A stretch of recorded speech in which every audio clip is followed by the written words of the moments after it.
নমস্কার, শান্তনু রান্নাঘরে সবাইকে স্বাগত। এই যে লুচি, আজকে লুচি হবে, এই জন্য লুচি বেলছি। এই যে কটা বেলা আছে, ওইখানেও বেলা আছে, মা ওইদিকে লুচি ভাজছে। আপনারা দেখুন কিভাবে কি করেছে, মায়ের মুখে শুনুন। আজকে আপনাদের নমস্কার বন্ধুরা, আজকে আমাদের লুচি ভেজে দেখাচ্ছে। লুচির মধ্যে ময়দার মধ্যে নুন তেল আর সামান্য একটু চিনি, আর আমি একটু করে জোয়ান দিই। কেন জোয়ানটা দিই? জোয়ান দিলে আপনাদের লুচি খেতে কোনো অসুবিধা হবে না, তাতে আপনার হজম হবে, সেই জন্য আমি একটু জোয়ান দিয়ে করি। আর আপনারা যেমন অনেকে যেমন লুচি ভাজে ছান্তায় করে, আমি কিন্তু সেই ছান্তা দিয়ে করি না। আপনারা দেখতেই পাচ্ছেন আমি ছান্তার মধ্যে দিয়ে ভাজি না, আমি শিক দিয়ে ভাজি। কারণ ছান্তাতে ভাজলে অনেকটা তেলই নষ্ট হয়, তাই অনেকটা তেল নষ্ট হয়। যার জন্য আমি এই শিকে করে, আপনারা দেখতে পাচ্ছেন এই শিকে করেই আমি ভাজি, যাতে তেলটা না।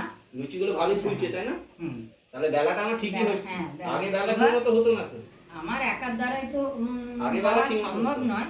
ওই জন্য আমার ছেলে, সে আমাকে কিছুটা সহযোগিতা করে। ময়দাটা আমি মেখেছি, কিন্তু ছেলে আমার বেলে দিচ্ছে। আগে একদমই পারতো না, এখন অনেকটাই পাচ্ছে, তাই আমার খুব একটা অসুবিধা হয়নি।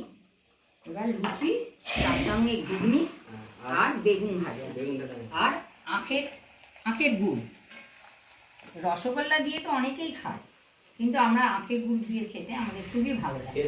এবার আমরা বাড়িতে সবাই ওটা খাই, আর আপনারাও খেয়ে দেখবেন। আখের গুড় দিয়ে খেতে বা খেজুর গুড় দিয়ে খেতে লুচি খেতে খুবই ভালো লাগে। আর ঘুগনি করি আমি শুধু মটর দিয়ে নয়, আমি তার সাথে ছোলাও মিশাই। ছোলা মিশিয়ে ঘুগনি করলে, অল্প করে ছোলা মিশিয়ে ঘুগনি করলে তাতে টেস্টটা বেশি হয়, তাই আপনারাও করবেন। আপনারা আমাকে সহযোগিতা করুন, আপনাদের সহযোগিতায় আমি হয়তো আরও আপনাদের নতুন নতুন রান্না প্রেজেন্ট করতে পারবো। নমস্কার। আপনারা লাইক করবেন, সাবস্ক্রাইব করবেন, যদি ভালো লাগে আপনাদের নতুন নতুন আমি আবার রান্না করে দেখাবো। টাটা, নমস্কার।